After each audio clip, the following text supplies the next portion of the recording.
ఇటు ఎన్నుండి బాగా మీరు అందరు ఎన్నుండి అమ్మ నువ్వు కూడా. మీ నాన్న చాలా గొప్ప వ్యక్తి, గుర్తుపెట్టుకోండి ఇది. ఆయన చేసిన పనులు మీకు చాలా విచిత్రంగా ఉంటాయి, ఆశ్చర్యపోతారు. తను నాకు ఫ్రెండ్, ఆ సంగతి మీకు తెలియదు. అవునా? అమ్మ కూడా తెలియదు. కోడలంటే మొన్న వచ్చింది, కోడలకి ఏం తెలియదు. అయితే మీరు ఇటువంటి మంచోళ్ళు చెడ్డోళ్ళు ఎట్లయితారో ఏమవుతుందో మా భార్య గురించి అతను బాగా రంది పెట్టుకొని ఎవరికి తెలియకుండా, ఆ అమ్మకు కూడా తెలియకుండా, ఎవరికి తెలియకుండా, మీకు తెలియకుండా నాకు 3 లక్షల రూపాయలు ఇచ్చిండు వెనకట. అవి ఇప్పుడు అమ్మకు ఏదన్నా ఆరోగ్య రీత్యా కొడుకులు ఏమన్నా పెట్టకపోతారు కావచ్చు, ఏమన్నా అయితే చూసుకో అని అన్నారు.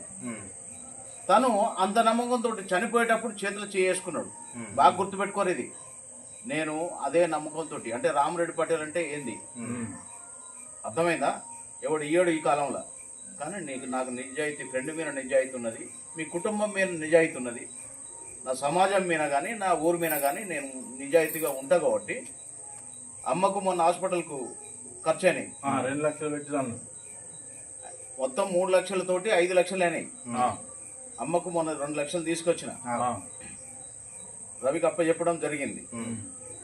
అయితే ఇంకా 3 లక్షలు ఉన్నాయి, ఇవి ఇస్తా, అవి మీరు తీసుకొని పంచుకోండి బిడ్డ, లొల్లులు పెట్టుకోకండి. నాన్నది ఆత్మశాంతి పైకి వెళ్ళి చూస్తాడు, మీరు అనుకుంటారు ఏదో ఇది ఈ మన నిజాయితీ అనేది చూస్తాడు. కాబట్టి మీరు ఇది పంచుకొని మనిషికి 2 ఎకరాలు వస్తాయి, పంచుకోండి.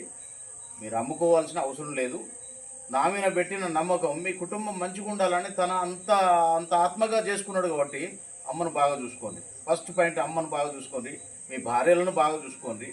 ఆమె భూములు వంచకపోతే పోయిందంటావు కదా మీ భార్య, మెల్లగా పటేల్ దగ్గరికి పోయినాము, ఇట్లా సంగతి చెప్పిండు, పంచిచ్చిండు, మన 2 ఎకరాలు మనకు వచ్చినాయి అని నువ్వు రందిపడకు.